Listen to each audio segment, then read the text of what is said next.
हरिः ओं श्रीगुरुभ्यो नमः परमगुरुभ्यो नमः श्रीमदानन्दतीर्थभगवत्पादाचार्यगुरुभ्यो नमः नरसिंहोऽखिलज्ञानमतध्वान्तदिवाकरः जयत्यमितसज्ञानसुखशक्तिपयोनिधिः कल्याणाद्भुतगात्रार्य कामितार्थप्रदायिने श्रीमद्वेङ्कटनाथार्य श्रीनिवासाय ते नमः। व्यासाय भवनाशाय श्रीशाय गुणराशये हृद्याय शुद्धविद्याय मध्वाय च नमो नमः। नौमिन्याय सुधादिकर्जरमुनीन् श्रीपादरट्सन्मणीन् व्यासार्यान् विविधागमब्धिविहरान् श्रीवादिराजानपि वन्दे हंसवरान् रघुत्तमगुरून् वैदग्ध्यवारां निधीन् श्रीसत्यव्रत राघवेन्द्रमुनिपान् सद्बोधसध्यानपान् सत्याभिज्ञकराब्जोत्थान् पञ्चाशद्वर्षपूजकान् सत्यप्रमोदतीर्थार्यान् नौमिन्यार्यसुधारतान् शास्त्रेषु पारदर्श्वानं शास्त्रज्ञेषु च वत्सलं दीनभक्तोद्धारकरं सत्यात्मानं गुरुं भजे। विद्यापीठविधातारं विद्यावारिधिचन्दिरं विद्यार्थिवत्सलं वन्दे महामहिमसद्गुरुम्। नारायणार्य परिपूर्णगुणर्णवार्य विश्वोदरस्थितिलयोन्नियतिप्रदाय ज्ञानप्रदाय विबुधासुरसौख्यदुःखसत्कारणार्य वितताय नमो नमस्ते। नारायणं सुरगुरुं जगदेकनाथं भक्तप्रियं सकललोकनमस्कृतं च त्रैगुण्यवर्जितमजं विभुमाद्यमीशं वन्दे भवघ्नं अमरासुरसिद्धवन्द्यं। नारायणं नमस्कृत्य नरं चैव नरोत्तमं देवीं सरस्वतीं व्यासं ततो जरमुदीरयेत्। स्वस्त्यस्तु। हरिः ओं हरिः ओं हरिः ओं। భీమసేన దేవుల వారు బకాసురుణ్ణి సంహరించారు. బకాసుర సంహారం జరిగిన తరువాత బకాసురుని తమ్ముడు అక్కడికొచ్చాడు.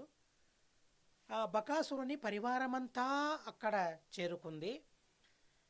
భీమసేన దేవుల వారి పరిజ్ఞానం ఎలాంటిదో మనం ఈ సందర్భంలో గమనించాలి. సామాన్యంగా ఒకరిపైన కోపగించుకున్నప్పుడు మనిషికి నియంత్రణ ఉండదు, నియంత్రణను కోల్పోతాడు మనిషి. ఇది అనుభవ సిద్ధమైనది. ఒకరిని తిడుతూ ఉంటే కోపంతో తప్పు చేశాడని తిడుతూ ఉంటారు. అలాంటి సందర్భంలో అందరినీ తప్పు చేయని వారిని కూడా తిట్టడం ప్రారంభిస్తాడు. ఎన్నో జరుగుతాయి. ఏదో ఓ బ్రాహ్మణుడు తప్పు చేశాడు, బ్రాహ్మణ జాతినే నిందించడం, లేక క్షత్రియ వైశ్య శూద్రుల్లో ఎవరో ఒకరు తప్పు చేశారు, జాతిని మొత్తం నిందించడం. ఎవరో ఒక సన్యాసి తప్పు చేశాడు, సన్యాసులందరినీ తప్పు పట్టడం. ఇలా ఎవరో ఒకరు తప్పు చేస్తే ఆ జాతినంతా నిందించే పరిస్థితికి మనిషి లోనవుతాడు. అలాంటి ప్రద్వేషాన్ని మనిషి పెంచుకుంటాడు. ఇది అందరూ ఇలాగే ఉంటారు సామాన్యంగా. ఏదో అరుదుగా అక్కడక్కడ మహానుభావులు తమ అనుభవంతో చాలా నియంత్రణతో వారు ప్రవర్తిస్తూ ఉంటారు. కానీ భీమసేన దేవుల వారి ఆ నియంత్రణ శక్తిని మనం గమనించాలి. మళ్ళీ నేను చెబుతాను, అంటే పూర్వపక్షం ఎంత పేలవమైనదో మాకు అర్థమవుతుంది. భీమసేన దేవుల వారికి ఆలస్యం, తినాలనే అపేక్ష తప్ప మరేమీ లేదు. క్రోధం. నేను మంగళ సందర్భంలో ఓ మల్లినాథుని మాటను చెప్పాను. భారవి కావ్యంలోని కిరాతార్జునీయంలోని ఓ శ్లోకాన్ని ఉదాహరించి ఆ శ్లోకానికి మల్లినాథుడు చేసిన వ్యాఖ్యానాన్ని నేను ఉదాహరించాను. అక్కడ 2-3 సార్లు కూడా ప్రవచనంలో ఉదాహరించాను, మళ్ళీ ఉదాహరిస్తాను. ద్విరథం దుష్టమివోపచక్రమే. భీమ మరియు ధర్మరాజ వీరిరువురి మధ్య సంవాదం జరుగుతుంది. యుద్ధం చేయాలనే ప్రతిపాదన భీమసేన దేవుల వారిది. యుద్ధం కూడదు అని ధర్మరాజు మనసు. అలాంటి సందర్భంలో కాస్త గట్టిగా భీమసేన దేవుల వారు చెప్పారు. ఎందుకని అలా చెప్పారు? తాత్పర్య నిర్ణయంలో శ్రీమదాచార్యుల వారు చెప్పారు.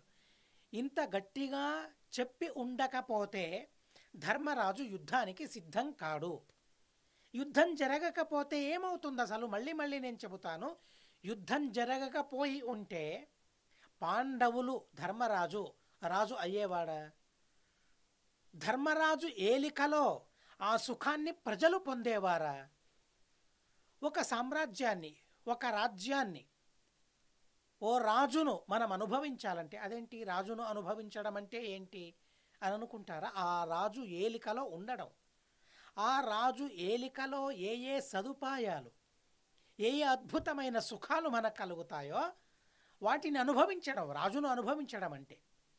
పాండరాజు ధర్మరాజు రాజైతే, పాండవులు రాజులైతే రాజ్యాన్ని పరిపాలిస్తూ ఉంటే ఆ రాజ్యం ఎంత సుభిక్షంగా ఉంటుంది.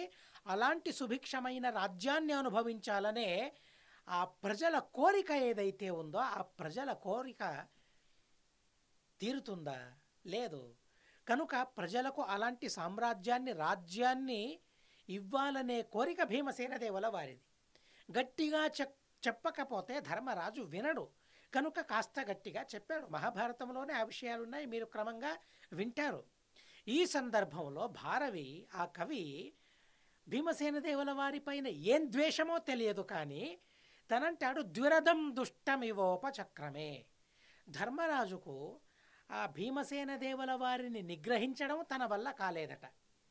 అప్పుడు ఒక దృష్టాంతం తనిస్తాడు, ఉపమానమిస్తాడు. ద్విరథం దుష్టమివ, దుష్టమైన మదోన్మత్తమైన ఏనుగును నియంత్రించడం ఎంత అసాధ్యమో భీమసేన దేవుల వారిని నియంత్రించడం కూడా అంత అసాధ్యమయ్యింది. అంటే దుష్టం అని అంటారు, అంటే దోషం ఉన్న ఏనుగు. అలాగే భీమసేన దేవుల వారిలో కూడా దోషం ఉంది అని ఆ కవి భీమసేన దేవుల వారిపైన ద్వేషాన్ని కక్కుతాడక్కడ. ఉండొచ్చు, భారవేర్ అర్థగౌరవం ఉండొచ్చు, కానీ ఇక్కడ ఏమర్థగౌరవం ఉందండి? ఉపమాన గౌరవం ఏముందని ఇక్కడ? భీమసేన దేవుల వారి మనసును సరిగ్గా అర్థం చేసుకోక భీమసేన దేవుల వారిని చిత్రీకరించడం అంటే ఎంత అధ్వాన్నంగా ఉంటుంది అసలు. దానికి తోడు మల్లినాథుడు తనేమంటాడంటే, ద్విరథం దుష్టమనేన తస్య బుద్ధిరేవ తస్య న బుద్ధిరస్తీతి గమ్యతే అని అంటాడు. భీమసేన దేవుల వారికి బుద్ధి లేదు అని అంటాడు. భీమసేన దేవుల వారి బుద్ధి, ఈ విషయాన్ని మనం ఆధారంగా చేసుకుని మహాభారతంలో వెతికితే అసలు వారి చరిత్ర వెనుక ఎలాంటి బుద్ధి ఉందో మనకు అర్థమవుతుంది.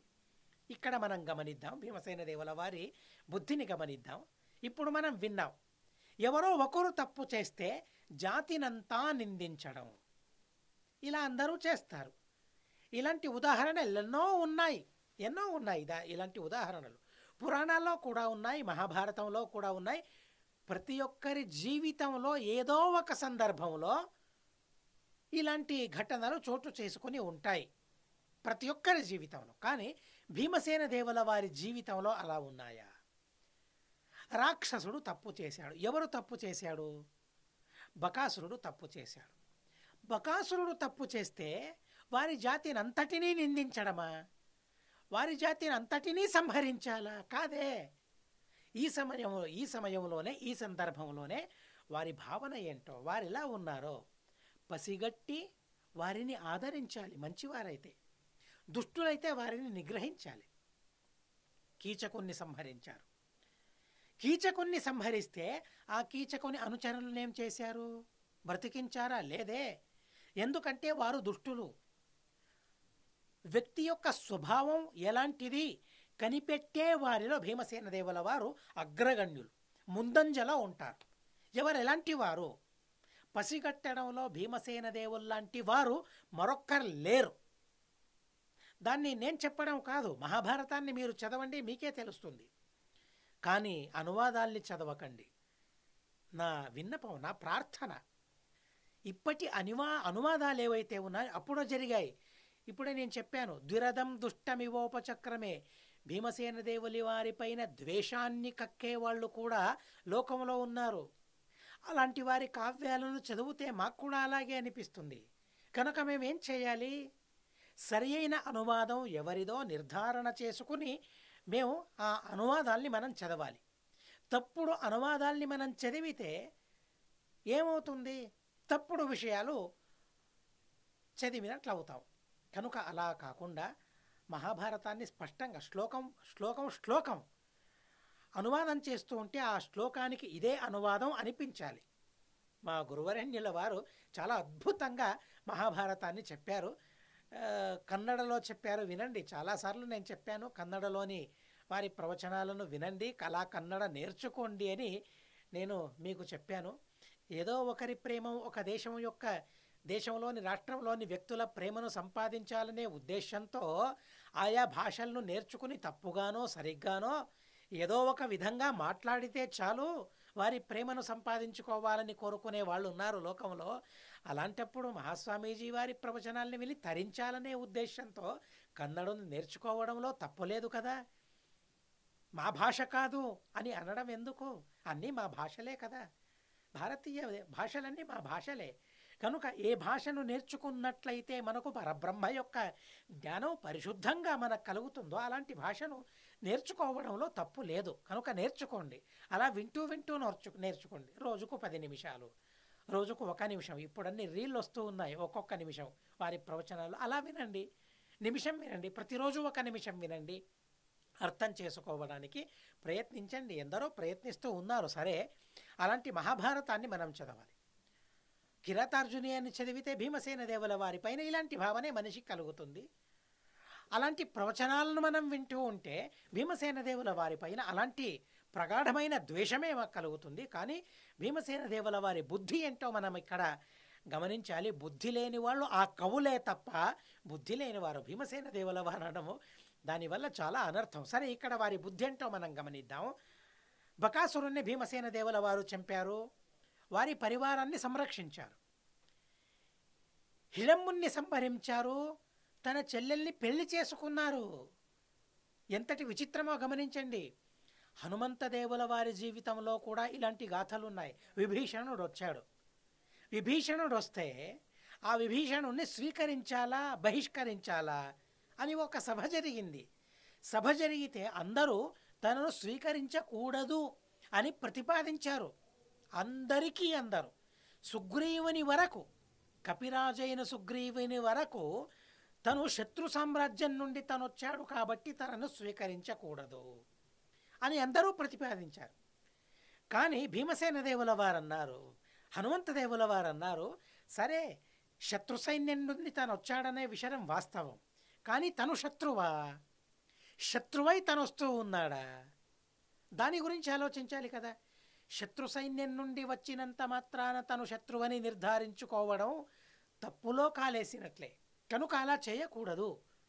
కనుక హనుమంత దేవుల వారన్నారు, తను భక్తుడు, నీ భక్తుడు, శత్రు సైన్యంలో ఉన్న నీ భక్తుడు కాబట్టి నిన్ను ద్వేషించే ఆ సైన్యంలో ఉండలేకపోతూ ఉన్నాడు. తను ఉండలేక నిన్ను శరణుగోరాలని తను వస్తూ ఉన్నాడు కాబట్టి తనకు సంరక్షణనివ్వాలని హనుమంత దేవుల వారు ప్రతిపాదించారు.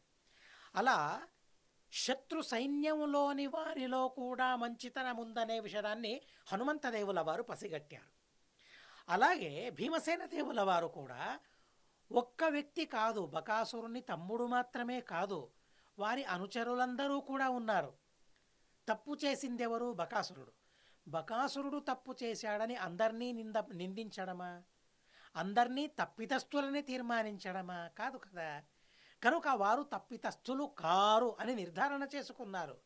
నిర్ధారణ చేసుకుని భీమసేన దేవుల వారు వారిని పిలిచి సాంత్వనం చెప్పారు. వారికి సాంత్వయామాస బలవాన్ సమయే చన్యవేశరత నహింస్యా మానుషా భూయ యుష్మాభిరపి కరిహిచిత హింసతాం హి వధ శీఘ్రం ఏవమేవ భవేదితి. మనుషుల్ని హింసించకూడదు, ప్రాణుల్ని హింసించకూడదు, ప్రాణిహింస తగదు. భీమసేన దేవుల వారికి అసలు ఈ మాటే పొసగదనే వాళ్ళు ఉంటారు. కానీ భీమసేన దేవుల వారు నిజమే అహింసావాదులే భీమసేన దేవుల వారు. కానీ తప్పు చేస్తే మాత్రం భీమసేన దేవుల వారి రూపాన్ని చూడాలి, భీమసేన దేవుల వారి ప్రవర్తనను మనం చూడాలి. తప్పితస్తులను శిక్షించారు, తప్పు లేని వారిని సంరక్షించారు భీమసేన దేవుల వారు. కానీ ఇక్కడ మరో సూక్ష్మమైన మాటను కూడా భీమసేన దేవుల వారు ఆ బక అనుసరులకు చెప్పారు. బకాసురుణ్ణి అనుసరించే వారికి భీమసేన దేవుల వారు ఓ మాట చెప్పారు. ఇన్ని రోజుల వరకు మీరు మనుషుల్ని హింసించారు, కానీ హింసించాలనే బుద్ధి మీలో లేదు. మీరు బకాసురుని చేత ప్రేరితులై మనుషుల్ని హింసించారు. కానీ అలా ప్రజల్ని, మనుషుల్ని, ప్రాణుల్ని హింసించడం ఏదైతే ఉందో అది మీకు అభ్యాసమయ్యింది. ఆ అభ్యాసాన్ని మానుకోవాలి. ఆ దురభ్యాసం అది. ఆ దురభ్యాసాన్ని మానుకోవాలి సుమండి. భీమసేన దేవుల వారు చెప్పారు, ఇకపైన ప్రాణుల్ని హింసించకూడదు, ప్రజల్ని హింసించకూడదు. అది మీకు అభ్యాసమయ్యింది. ఇంతవరకు మీలో హింసించాలని లేదు. అయినా కూడా బకాసురుని ప్రేరణ వల్ల హింసించడం ప్రారంభించారు. ఆ హింస దురభ్యాసంగా మారింది. ఆ దురభ్యాసాన్ని కొనసాగిస్తే మాత్రం హెచ్చరించారు భీమసేన దేవుల వారు. ఇటువైపు సాంత్వన చేస్తూ ఉన్నారు, అటువైపు హెచ్చరిస్తూ కూడా ఉన్నారు.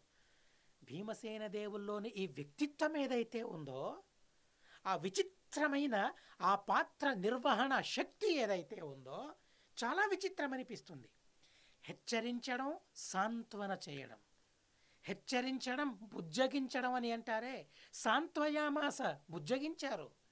అలాగని తప్పు చేయలేదు.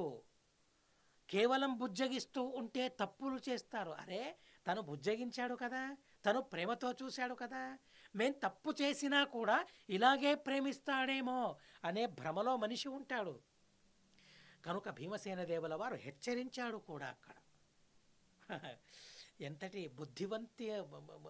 బుద్ధిని వారు చూపించారో చూడండి, ప్రజ్ఞా పాఠవాలను చూపించారో చూడండి. కేవలం బుజ్జగిస్తే దాన్ని దురుపయోగం చేసుకుంటారు.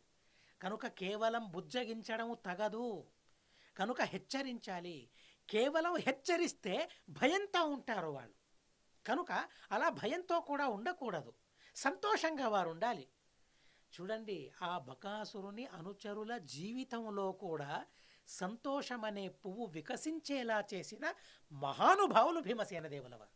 ఇంతకన్నా గొప్పతనం ఎక్కడైనా మనం చూడగలమా? కృష్ణుణ్ణి వదిలిపెట్టండి, తను సర్వోత్తముడు. కృష్ణుడు, సత్యభామాదేవి, అలాగే రుక్మిణీదేవి, వీరిని విడిచిపెట్టి మనం ఓ వ్యక్తిని, ఓ శక్తిని గమనించినట్లయితే ఆ తరువాత మనకు దొరికే వ్యక్తి భీమసేన దేవుల వారు.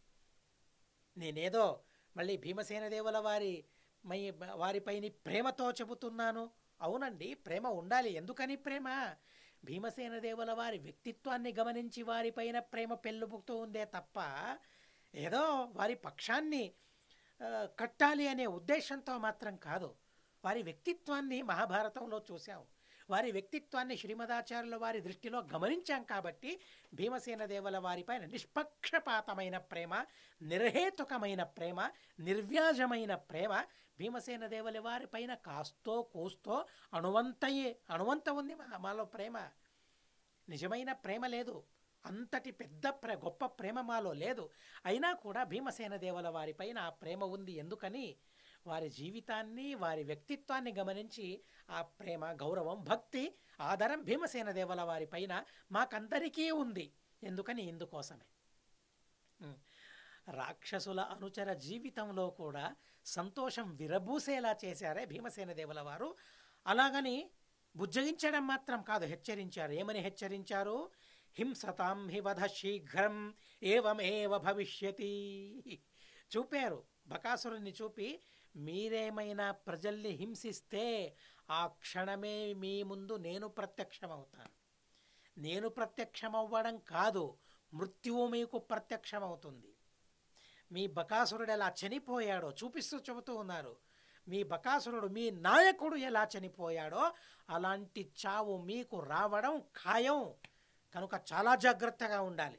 భీమసేన దేవుల వారు బెదిరించారు, భీమసేన దేవుల వారు బుజ్జగించారు. ఇదండి భీమసేన దేవుల వారి ప్రేమ అంటే. రెండూ ఉండాలి మనిషికి. ప్రేమించాలి, బుజ్జగించాలి, భయం కూడా పెట్టాలి. మొత్తానికి వారితో ధర్మం చేయించాలి. ధర్మం చేయించాలంటే కేవలం ప్రేమతో ధర్మాన్ని చేయించలేము. కేవలం హెచ్చరించడంతో, శిక్షించడంతో, భయపెట్టడంతో కూడా మనిషి ధర్మాన్ని చేయించలేరు. ఇప్పుడు చూడండి, ఓ చిన్న నియమం, హెల్మెట్ పెట్టుకొని వాహనం నడపాలి. ఇదొక నియమం. ధర్మం అని నేను చెప్పను, కానీ ఇదొక నియమం. అవును, నియమం ఉండాలి, కావాలి. మనిషి తనను తాను బ్రతికించుకోవాలి అనే ఉద్దేశంతో చేపట్టిన నియమం అది. ఆ నియమం పాలించాలి అని బుజ్జగిస్తూ చెబితే, ప్రేమిస్తూ చెబితే వింటారా ఎవరైనా? లేదు. చూడండి, చిన్ని చిన్ని శిక్షలు దానికి అని తెలిసినప్పుడు మేమేం చేస్తాము? చిన్న శిక్షే కదా అని మనం అనుకుంటాం. కనుక ఆ నియమాన్ని మేము ఏం చేస్తాం? అతిక్రమిస్తాం. కానీ ఒక నియమాన్ని సరిగ్గా అందరూ పాలించాలనే ఉద్దేశం ఉంటే ఆ రాజు ఏం చేస్తాడు? ఈ నియమాన్ని అతిక్రమిస్తే, ఈ నియమాన్ని ధిక్కరిస్తే ఇలాంటి హాని, ఇలాంటి శిక్షను అమలుపరిస్తే తప్ప నియమాన్ని ప్రజలు పాలించరు. అలాగే భీమసేన దేవుల వారిలో ఆ రాజత్వం ఎలా ఉందో చూడండి. రాజు అయ్యే అవకాశం, అధికారం, యోగ్యత అన్నీ కలగలిసిన మహానుభావులు భీమసేన దేవుల వారు. అలా ఉన్నప్పటికీ కూడా ధర్మరాజు తను రాజుగా అయితే చాలు అనుకున్నారు భీమసేన దేవుల వారు. నేను యువరాజుగా ఉంటాను, యువరాజుగా ఉండే రాజు పనులనన్నిటినీ కూడా నేను నిర్వర్తిస్తాను అనుకున్నారు భీమసేన దేవుల వారు. అలా ప్రేమించారు, అలా శాసించారు. ప్రేమ, శాసనం ఇవి రెండు కలుస్తేనే రాజు. ప్రేమ, శాసనం ఇవి రెండు కలగలిస్తేనే తను యజమాని. యజమానికి ప్రేమించడం కూడా తెలిసి ఉండాలి, యజమానికి భయపెట్టడం కూడా తెలిసి ఉండాలి. భయపెట్టడం అంటే కేవలం భయపెట్టడం కాదు, అప్పుడప్పుడు శిక్షిస్తూ కూడా ఉండాలి. అంటే ఆ భయానికి ఒక అర్థం ఉంటుంది, భయపెట్టడానికి కూడా ఒక అర్థం ఉంటుంది. ప్రజలు ఎంతగా ఆరితేరిపోయినారంటే, ప్రజలు కానీ ఇంట్లోని పిల్లలు కానీ ఎంత ఆరితేరంటే, భయపెడతాడే తప్ప తను శిక్షించడు అని తెలిసిపోయి ఉంటుంది. కనుక భయపెడతాడు కదా, దానివల్ల మాకేం హాని అనుకుంటారు. కనుక అప్పుడప్పుడు శిక్షించడం కూడా చేస్తూ ఉండాలి. ఆ శిక్షించడం వల్ల భయం వారిలో ఉంటుంది. కనుక ఆ భయంతో ధర్మాన్ని చేస్తారు. భయంతో ధర్మాన్ని చేయిస్తే లాభం ఉంటుందా? మరో ప్రశ్నే. ఉంటుంది, ఎందుకు ఉండదు? మొదట భయంతో తను చేస్తాడు ధర్మాన్ని. ఆ భయంతో ఆ ధర్మాన్ని చేసిన తరువాత ఆ ధర్మం పైన తనకి ఎలాగో ఓలాగా ప్రేమ కుదురుకుంటుంది. ప్రేమ కుదురుకున్న తరువాత తను భయంతో చేయడు ఆ పనుల్ని, ఆ ధర్మాన్ని భక్తితో చేస్తాడు. కనుక కాస్త భయం ఉండాలి. అలా భయపెట్టినవారు, ప్రేమించినవారు, భయంతో ప్రేమతో, నయాన భయాన అంటారు కదండి, నయాన భయాన ప్రజలు ధర్మం చేసేలా రాజు ఉండాలి. అలాంటి అత్యద్భుతమైన వ్యక్తిత్వాన్ని మనం భీమసేన దేవుల వారిలో చూస్తూ ఉన్నాం. నహింస్యామానుషా భూయ యుష్మాభిరితి కరిహిచిత హింసతాం హి వధ శీఘ్రం ఏవమేవ భవేదితి. సగణస్థు బకభ్రాత ప్రాణమత్పాండవం తదా తత ప్రభృతి రక్షాంసి తత్ర సౌమ్యాని భారత. ఆ భీమసేన దేవుల వారికి మాట ఇచ్చారు కాబట్టి రాక్షసులు కూడా సౌమ్యంగా ఆ ఏకచక్ర నగరంలో ఉన్నారు. చూడండి, ఆ ఏకచక్ర నగరాన్ని ఎలా శాసించారు, ఏకచక్ర నగరాన్ని భీమసేన దేవుల వారు ఎలా పరిరక్షించారు, సంరక్షించారు, ప్రజలకు ఎలాంటి సుఖాన్ని కలిగించారు. నేను చెప్పడం లేదండి, మహాభారతం చెబుతూ ఉంది. ఆ మాటను మీరు గమనించారు. తత ప్రభృతి రక్షాంసి తత్ర సౌమ్యాని భారత. రాక్షసులందరూ కూడా సౌమ్యులైపోయారు. రాక్షసులనే మార్చిన ఘనత భీమసేన దేవుల వారిది. ఎంత ఆనందం అనిపిస్తుందో అసలు భీమసేన దేవుల వారి చరిత్రను వింటూ ఉంటే చాలా ఆనందం అనిపిస్తుంది. నగరే ప్రత్యదృశ్యంత నరైర్నగరవాసిభిః తతో భీమస్తమాదాయ గతాసం పురుషాదకం. తర్వాత ఇలాంటి రాక్షసులు ఉంటారు కదా, వారిని భయపెట్టాలి కదా. భీముడు ఉన్నాడు, తప్పు చేస్తే తనొస్తాడు, తప్పు చేస్తే శిక్షిస్తాడు, తప్పు చేస్తే సంహరిస్తాడు అనే భయం దుష్టులకు కలగాలి కదా.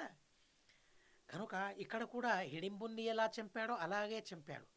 కళ్ళు రక్తసిక్తమయ్యాయి, ముక్కు రక్తసిక్తమయ్యింది, మాంసపు ముద్దలా తయారయ్యింది, కళ్ళెక్కడున్నాయి తెలియడం లేదు.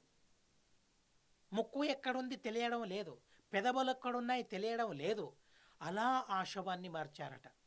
సంహరించడంలో కూడా ఎంత భీకరత్వాన్ని ప్రదర్శిస్తారో మనం గమనించాలి. ఎంత తప్పు తను చేశాడో ఆ తప్పు తనకు తెలియాలి చనిపోయేటప్పుడు. అవును, ఇంత బాధ నాకు కలుగుతూ ఉంది కదా, ఇంత బాధ నాకు కలుగుతూ ఉంది కదా. ఎందుకని ఇంత బాధ నాకు కలుగుతుంది? ప్రజల్ని పీడించేటప్పుడు ఎంత విలవల్లాడిపోయారో ఆ విలవిల్లాడటం తాను అనుభవించాలి. కనుక భీమసేన దేవుల వారు వారిది ఎలా ఉంటుందంటే, సంహరించే ముందు దుష్టుల్ని ఎలా భీకరంగా వారు సంహరిస్తారో, ఇంకోసారి అలాంటి తప్పుడు పని చేయకూడదు అని హడలిపోవాలందరూ కూడా. కానీ ధర్మం చేసేవారికి కూడా భీమసేన దేవుల వారు గుర్తుకు రావాలి. ఏదో తప్పు చేస్తే భీమసేన దేవుల వారు బుజ్జగించి ప్రేమించి నయాన భయాన ధర్మ మార్గంలో మనల్ని తీసుకొని వెళతారు అని ప్రజలకు కూడా ఆ భావన కలగాలి. అలాంటి భీకరత్వంతో కూడా ఉండాలి. అలాంటి అరివీర భయంకరుడు భీమసేన దేవుడు.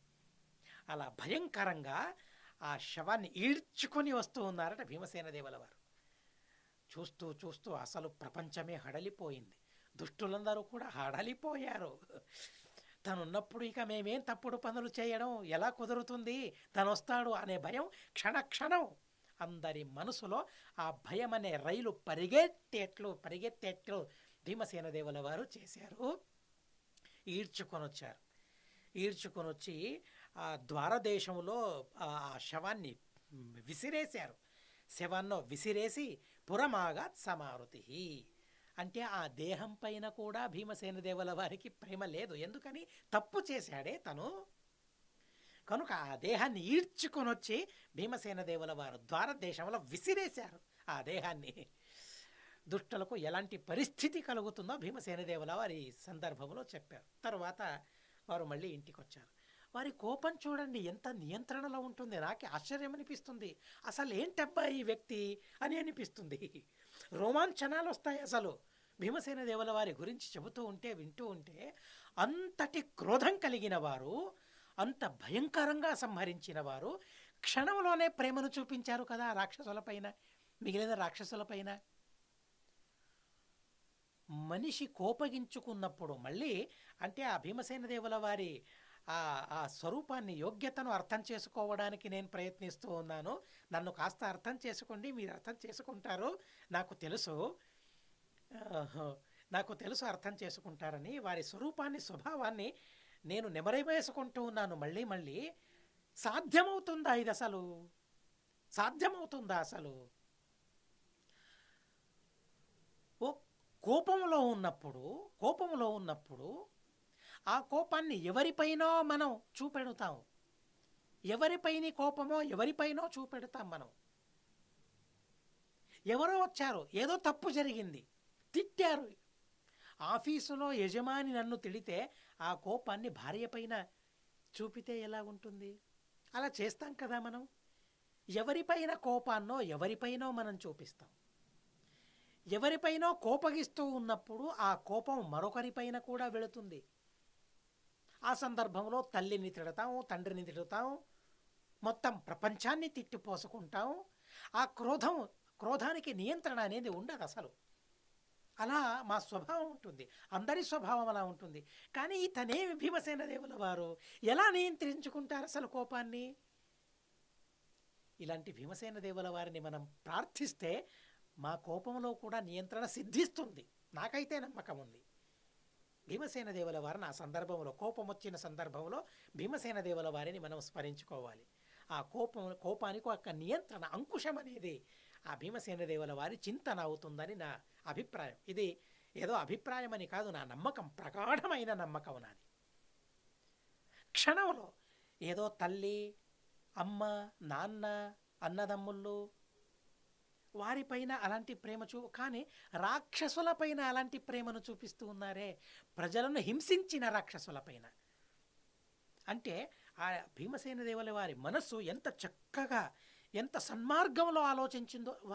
వారందరూ ఎవరు? తప్పు చేశారా? వారు కాదు అని క్షణంలో తీర్మానించుకుని, వెనుక క్షణంలో ఎంత భయంకరంగా బకాసురుని సంహరించారో ఆ తరువాతి క్షణంలో అంత ప్రేమను వారిపైన చూపించారు,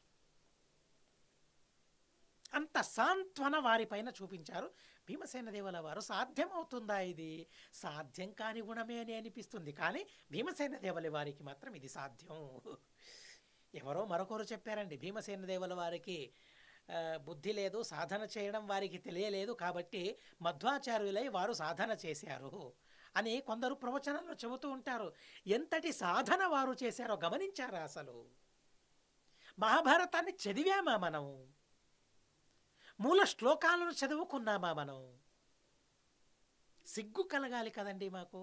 మహాభారతాన్ని చదవకుండా ఇలాంటి తీర్మానాలను, నాకు కూడా అలా జరుగుతుంది, ఎన్నోసార్లు అలా జరుగుతాయి, కానీ తెలిసిన తర్వాత సిగ్గనిపిస్తుందండి. అరే ఎంత తప్పు చేశానే, ఒక వ్యక్తిని ఎంత తప్పుగా నేను అర్థం చేసుకున్నాను కదా. దానివల్ల కూడా పాపం అండి. ఒక వ్యక్తిని సరిగ్గా అర్థం చేసుకోవాలి. ఒక వ్యక్తిని తప్పుగా మనం అర్థం చేసుకుంటే ఆ తప్పు నా వల్ల జరిగితే అది కూడా ఒక పాపం. అది కనుక ఏ వ్యక్తిని కూడా తప్పుగా ఆలోచించకూడదు, తనలోని తప్పును మనం ఆలోచించకూడదు. భీమసేన దేవుల వారిని చూస్తే మాత్రం నాకైతే అది ఏందో మరి, గురువుల వారి అనుగ్రహం అంతే, గురువుల వారి బోధన అంటే, వారి ఉపదేశం, వారి ఉపదేశాన్ని విని విని విని విని మనసు ఇలా తయారయ్యిందేమో తెలియదు. అలాంటి గురువులు దొరికారనే గర్వం మాత్రం మాకుంది.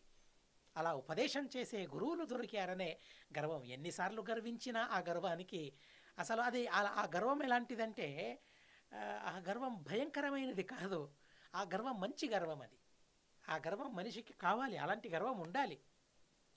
ఇది భీమసేన దేవుల వారు. చాలా ఆశ్చర్యం అనిపిస్తుంది. తరువాత అక్కడికి వచ్చి కురువన్ బహువిధాం చేష్టాం పురద్వారం ఆకర్షత బలీవృద్ధౌచ శకటం బ్రాహ్మణాయన్య వేదయత తూష్ణీమంతర్గ్రహం గచ్చేత్యభిజాయత. మళ్ళీ మళ్ళీ అంటే వారి వారి ప్రవర్తనలోని అణువణువు భీమసేన దేవుల వారి ప్రవర్తన, వారి చరిత్రలోని అణువణువు కూడా మెచ్చుకోవాల్సిందే. మళ్ళీ నేను ఎలివేషన్ అనే ఏదైతే అంటారో క్షణక్షణం భీమసేన దేవుల వారి పైన నమ్మకం కుదిరేలా, భీమసేన దేవుల వారి పైన భక్తి కుదిరేలా వారి వ్యాపారాలు ఉంటాయి. సరే, బకాసురుణ్ణి సంహరించారు, కోపంతో ఈడ్చుకొని వచ్చారు, విసిరేశారు. ఆ తరువాత తన ఇంటికి వచ్చారు భీమసేన దేవుల వారు. ఇంటికి వచ్చిన తరువాత పాపం బ్రాహ్మణుడు కదా తను బండిని పంపాడు, ఎద్దులు పంపాడు. ఎద్దులున్నాయి. ఆ ఎద్దులు మరియు బండి అలాగే తీసుకొని తనకొచ్చారు. తను ఎక్కడని సంపాదించుకుంటాడు మళ్ళీ అంటే, ఆ బ్రాహ్మణుని పైన కూడా ఎలాంటి ప్రేమ తనకుందో చూడండి. ఎంత కష్టపడి ఆ ఎద్దుల్ని తను సంపాదించాడు, ఎంత కష్టపడి ఆ బండిని తను సంపాదించుకున్నాడు, వాటిని తిరిగిచ్చాడు వెళ్ళి. ఆ బండికి ఏం కాలేదు, ఎద్దులకు ఏం కాలేదు. బకాసురుణ్ణి సంహరిస్తూ ఉన్నప్పుడు కూడా, ఘనఘోరమైన యుద్ధం జరుగుతూ ఉన్నప్పుడు కూడా 2 యోజనాల వరకు వారు యుద్ధం చేశారు, తిరిగి యుద్ధం చేశారు. 2 యోజనాల వరకున్న వృక్షాలన్నీ కూడా ఛేదించేశారు. అయినా కూడా ఆ సందర్భంలో బండిని జాగ్రత్తగా సంరక్షించారు భీమసేన దేవుల వారు. ఆ ఎద్దుల్ని జాగ్రత్తగా సంరక్షించారు భీమసేన దేవుల వారు. ఎందుకని? ఎంత శ్రమపడి తను సంపాదించాడు. మళ్ళీ తను సంపాదించొచ్చు, కానీ ఎందుకని వీటిని నాశనం చేయడం? చూడండి, రాజ్యంలోని ప్రతి వస్తువుల్ని కూడా సంరక్షించాలి. వస్తువుల్ని సంరక్షించడంలో భీమసేన దేవుల వారికి ఉన్న ప్రేమను కూడా ఈ సందర్భంలో మనం గమనించాలి. ఎంతటి ప్రేమ! ఒక వస్తువు ఉందంటే దాన్ని సంరక్షించుకోవాలి, ధ్వంసం చేయడం కాదు. ఏ వస్తువును ధ్వంసం చేయకూడదు. ఎందుకని? దానివల్ల హాని ఎవరికి? ఇప్పుడు డబ్బు మా దగ్గర జాస్తి ఉంది కనుక దేన్నైనా నాశనం చేయడానికి మేము వెనుకంజ వేయం. కానీ ఒక వస్తువును సంరక్షించడంలో చూపించిన ప్రేమ, భీమసేన దేవుల వారి ప్రేమ, ఎంత గొప్ప ప్రేమికుడో భీమసేన దేవుల వారు. ఆ ఎద్దుల్ని ప్రేమించాడు, మూగ జీవుల్ని భీమసేన దేవుల వారు ప్రేమించారంటే ఇక ఆ భీమసేన దేవుల వారిని నమ్మిన వారిని ఎంతగా ప్రేమిస్తారో మనం ఆలోచించాలి. ఎంతగా ప్రేమిస్తారు భీమసేన దేవుల వారు. చాలా సంతోషమవుతోంది. ఇదేదో భావుకత్వం, భావన అని మాత్రమే కాదు, ఈ సంతోషం ఇది. ఆ శ్లోకం చదువుతానండి నేను. ఎందుకంటే వినేవాళ్ళు మీరుంటారు, మీకు నమ్మకం ఉంది, కానీ వేరే వేరే వాళ్ళు కూడా వింటారు కదా. విశ్వాసం కావాలి కదా, నమ్మకం రావాలి కదా. ఏదో నా మటుకు నేను చెప్పాను, కథగా చెప్పానని అనుకోకూడదు. నాదేమీ లేదు అసలు, ఇక్కడ శూన్యం. నేను మహాభారతం ముందు కూర్చున్నాను కాబట్టి, గురువుల వారు ఎదురుగా ఉన్నారు కాబట్టి, వారి అనుగ్రహంతో ఏవో రెండు మాట్లాడుతూ ఉన్నానే తప్ప మాట్లాడడం నా వల్ల సాధ్యం కాదు. ఒకసారి వచ్చి నన్ను పరీక్షించండి, ఎంతగా నేను మాట్లాడగలను, మీకే అర్థమవుతుంది. భీమసేన దేవుడు ఆ శ్లోకాలను చదువుతాను. బలీవర్ధౌచ శకటం బ్రాహ్మణాయ న్యవేదయత. ఆ శకటం బండిని ప్రేమించాడు, బండిని సంరక్షించుకున్నాడు భీమసేన దేవుల వారు. ఎద్దుల్ని సంరక్షించారు. ఎందుకని? పాపం ఆ బ్రాహ్మణుని సంపద అది. ఇప్పుడు చూడండి, ఏది జరిగినా భారత్ బంద్ జరిగితే ఎన్ని బస్సులను నాశనం చేస్తారు. భారతదేశంలోని సంపదనంతా నాశనం చేయడానికి ఎంత ప్రయత్నిస్తారు. అసలు దేశాన్ని ప్రేమించేవారు అసలు వారు. ఈ దేశంలో బ్రతికే అర్హత వారికి ఉందా? దేశంలోని సంపదను పరిరక్షించుకునే బాధ్యత ఎవరికి లేదో వారికి ఈ దేశంలో బ్రతికే అర్హత కూడా లేదు. మహాభారతం చెప్పే మాటలు ఇవి. రాజ్యంలోని సంపదను ఎలా సంరక్షించుకోవాలి. చిన్న బండి అండి అది, ఒక చిన్ని బండి. అలాంటి 100 కాదు, కోటి బండులు, కోటి బండిని తయారు చేసి బ్రాహ్మణునికి ఇవ్వచ్చు. కానీ దీన్ని ఎందుకు నాశనం చేయాలి? కోటి ఎద్దుల్ని ఇవ్వచ్చు తనకు, వీటిని ఎందుకు నాశనం చేయాలి? తన సంపద కదా, ఇవి కూడా ఉండాలి కదా. దీనివల్ల తనకు లాభం కదా బ్రాహ్మణునికి. ఎంత గొప్పగా ఆలోచించారో చూడండి. ఏముంది మహాభారతంలో అని అంటారే, ఏం లేదు మహాభారతంలో. చెప్పండి, దేశ సంపదను ఎలా రక్షించుకోవాలి, భీమసేన దేవుల వారు ఎలా రక్షించుకోవాలని ఇదేదో కథగా మనం వింటాం. ఎద్దుల్నిచ్చాడు, బండినిచ్చాడు, సరే. కానీ దాని వెనుక ఉన్న భీమసేన దేవుల వారి ఆంతర్యాన్ని గమనించగలమా మనం? గమనిస్తూ ఉన్నామా మనం? ఎందుకని సంరక్షించారు? ఎందుకని తీసుకుని వెళ్ళి ఇచ్చారు? నీ సంపద. మాట్లాడారా అక్కడ? చూడయ్యా, వెళ్ళాను, నీ బండిని సంరక్షించాను, నీ ఎద్దుల్ని నీకు ఇస్తూ ఉన్నాను. మాటలు లేవు అసలు. చేష్టలు తప్ప మాటలు లేవు భీమసేన దేవుల వారిలో. మరో అద్భుతమైన ప్రసంగం ఉంది. మళ్ళీ ఈ 2 అధ్యాయాలు 3-4 అధ్యాయాలని ఈరోజు చెప్పాలని నేను అనుకున్నాను. కానీ ఆ భీమసేన దేవుల వారు ఎందుకో మమ్మల్ని కట్టి పడేస్తారు. చాలా సంతోషం. ఇలా కట్టి పడేస్తూ ఉంటే ఇక ఈ జీవితం ఎంత ధన్యమవుతుందో. వారి మమ్మల్ని కట్టి పడేస్తే ఎంత ఆనందమో. ఆ తర్వాత ఆ ప్రసంగం వెనుక ఉన్న ఆ భావాల్ని మనం గమనించినట్లయితే, ఆ మనోభావాల్ని మనం ఏదో వారి మనోభావంలో అణువంత మాత్రమే అర్థం చేసుకోగలుగుతూ ఉన్నాము. కానీ ఆ స్వరూపాన్ని మరింత అధికంగా ఆరాధించాలంటే, అర్థం చేసుకోవాలంటే అది మన వల్ల సాధ్యం కాదు. చాలు, ఇది మన జీవితానికి చాలు, ఇంత చాలు అనిపిస్తుంది. ఇచ్చారు. బ్రాహ్మణాయన్యవేదయత్. ఆ రెండింటినీ ఇచ్చిన తర్వాత బ్రాహ్మణుని మొహాన్ని గమనించారు భీమసేన దేవుల వారు.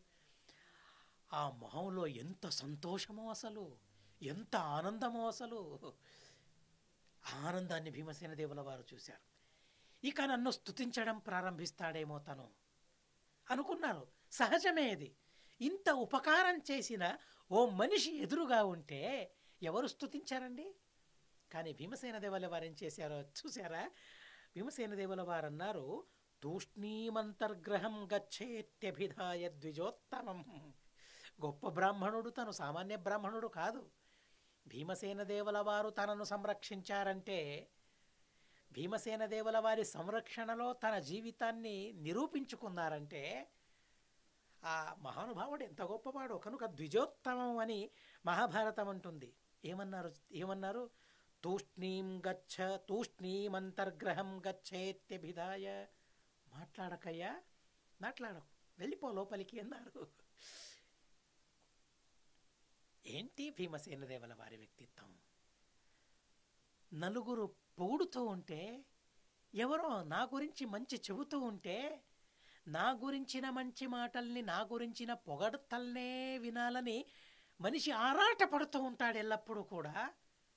తనేం చేయకున్నా, తన వల్ల ఏ మంచి పని జరగకున్నా కూడా నా పొగడతల్ని వింటూ ఉండాలనే దురాశ మనిషికి ఉంటుంది. అలాంటప్పుడు మంచి చేసినప్పుడు మనిషికి సహజంగా ఉంటుంది, నన్ను పొగడాలి, నలుగురు పొగడాలి, ఆ పొగడతల్ని నేను వినాలి, నా వాళ్ళు వినాలి, సహజంగా మనిషికి ఉంటుంది.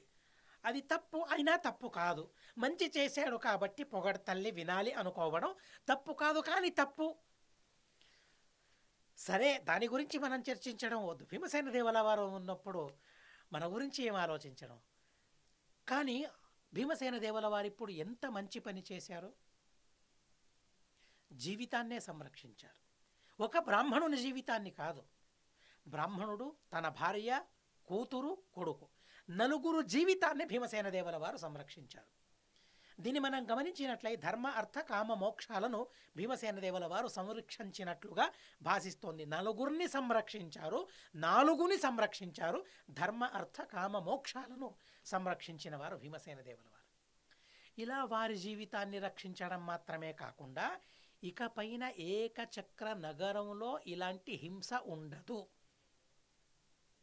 ఇలాంటి చింతలతో వారి బ్రతుకు ఉండదు. నిశ్చింతమైన జీవితాన్ని ఏకచక్ర నగరంలోని ప్రజలందరూ అనుభవిస్తారు. ఏకచక్ర నగరంలోని ప్రజలందరూ నిద్రపోతారు చెప్పాడు. దైత్యునికి చెప్పారు, ఆ మాటను మీరు విన్నారు. ఈ రోజు నుండి ఏకచక్ర నగర వాసులందరూ కూడా హాయిగా నిద్రపోతారు. అంటే ఏంటి? చింతను తొలగించుకుంటారని అర్థం. ఆ ఏకచక్ర నగరానికే ఉపకారం చేసిన మహానుభావులు భీమసేన దేవుల వారు. అలాంటి ఒక వ్యక్తి ఎదురుగా నిలిస్తే, ఎదురుగా నిలవడం మాత్రమే కాదు, తన 2 ఎద్దుల్ని, తన బండిని కూడా తనకు తిరిగిస్తే, అలాగే క్షేమంగా హాని బండికి ఎద్దులకు కలిగించనీయకుండా వాటిని తిరిగిస్తే ఎంతగా పొగడాలి. అలా పొగడాలనే భావన ఆ బ్రాహ్మణుల్లో ఉన్నప్పుడు భీమసేన దేవుల వారు ఏం చెప్పారో, తూష్ణీమంతర్గ్రహం గచ్చ. అర్థం కారండి అసలు భీమసేన దేవుల వారు. పొరపడుతాం భీమసేన దేవుల వారి గురించి, తప్పు చేస్తాం వారిని తప్పుగా అర్థం చేసుకుని. కనుక మనం ప్రతిజ్ఞ చేద్దాం, ఏమైనా భీమసేన దేవుల వారి గురించి తప్పుడు ఆలోచనలను మానుకోవాలి, ఈ క్షణం మానుకోవాలి. మీ పిల్లలకు చెప్పండి, తినేవాడు కాదు తను, తన్నేవాడు తాను కాడు. అందరినీ తనవాడు అనుకునేవాడు భీమసేన దేవుల వారు. తినేవాడు కాదు, తన్నేవాడు కాదు, అందరినీ తనవారు అనుకునేవారు భీమసేన దేవుల వారు. రాక్షసుల్ని కూడా ఆ రాక్షసుల్లోని మంచిని గమనించి వారు కూడా నావారు, వసుధైవ కుటుంబకం అనుకున్న మహానుభావులు భీమసేన దేవుల వారు. తూష్ణీమంతర్గ్రహం గచ్చ. ఏం మాట్లాడకయ్యా, అలాగే లోపలికి వెళ్ళమన్నాడు. కిమ్మనకుండా లోపలికి వెళ్ళమన్నారు భీమసేన దేవుల వారు. చాలా దుఃఖం కలుగుతోంది ఆ బ్రాహ్మణునికి. ఇదేంటి, ఇంతగా ఉపకరించిన ఈ మహానుభావుణ్ణి పొగడడం నా వల్ల కావడం లేదే, అయినా తన శాసనం అది. ఆ భీమసేన దేవుల వారిలోని ఆ శాసనాన్ని అర్థం చేసుకున్నాడు బ్రాహ్మణుడు. అర్థం చేసుకుని వారి ఆదేశాన్ని పరిపాలించాలి. సరే, వారిని పొగడాలా, అయినా కూడా పొగడకూడదు అని చెప్పినా కూడా పొగడాలా? మనసులో పొగడుకుంటే అయిపోయింది కదా, వారిని పొగిడినట్లే కదా. ఇప్పుడు వారి శాసనాన్ని పాలించాలి, ఆదేశాన్ని పాలించాలి. ఆదేశాన్ని పాలించాలనే ఉద్దేశంతో వారిని అక్కడ పొగడకుండా మనసులో ఆ భీమసేన దేవుల వారి రూపాన్ని నింపుకుని అక్కడి నుండి లోపలికి వెళ్ళిపోయారు. తరువాత భీమసేన దేవుల వారు తల్లి దగ్గరికి, అన్నదమ్ముల దగ్గరికి వచ్చారు. గత్వా శయనమేవచ, పడుకున్నారు. ఆచచక్షే తత్సర్వం రాత్రౌ యుద్ధమభూద్యత. రాత్రి ఎలా యుద్ధం జరిగిందో వాటన్నిటినీ కూడా విడమర్చి చెప్పారు. ఉదయమయ్యింది. ఉదయమైన తరువాత ప్రజలందరూ కూడా చూశారు, రాక్షసుణ్ణి చనిపోయిన దాన్ని చూశారు. వాళ్ళందరూ అనుకున్నారు, ప్రతిరోజు తప్పకుండా మనం దేవతల్ని ప్రార్థించామే. దేవతాన్యర్చయాంచక్రుః ప్రార్థితాని పురాభయాత్ తత ప్రగణయామాసు కస్య వారేద్య భోజనే. ఇక పైన చెప్పడం చాలా విషయాలు ఉన్నాయి కాబట్టి కనుక ఈ విషయాన్ని మనం రేపటికి వాయిదా వేద్దాం. చాలా అద్భుతమైన విషయాలు ఉన్నాయి. మహాభారతాన్ని విడిచిపెట్టడం నా వల్ల సాధ్యం కావడం లేదు. కనుక ఆ నగర వాసులందరూ కూడా ఏమనుకున్నారు ఆ రాక్షసుని చూసి, వారిలో ఎలాంటి భావన కలిగింది, వారు ఆ విధంగా మాకు చేసిన ఉపదేశం ఏంటి, చాలా అద్భుతమైన విషయాలున్నాయి. ఆ విషయాలను మళ్ళీ రేపు విందామని చెబుతూ అస్మద్ గురువంతర్గత తాత్విక దేవతాంతర్గత భారతీరమణ ముఖ్య ప్రాణాంతర్గత శ్రీకృష్ణార్పణమస్తు. అక్షరం కర్మ యస్మిన్ పరే స్వర్పితం ప్రక్షరం యాంతి దుఃఖాని యన్నామతః అక్షరోయో అజర సర్వదేవామృత కుక్షిగం యస్య విశ్వం సదా అజాదికం ప్రణరామో వాసుదేవం దేవతామండలాఖండమండనం. హరి ఓం హరి ఓం హరి ఓం. అనేన భావయత్ పుణ్యం అవాప్నోతు గురుర్మమ.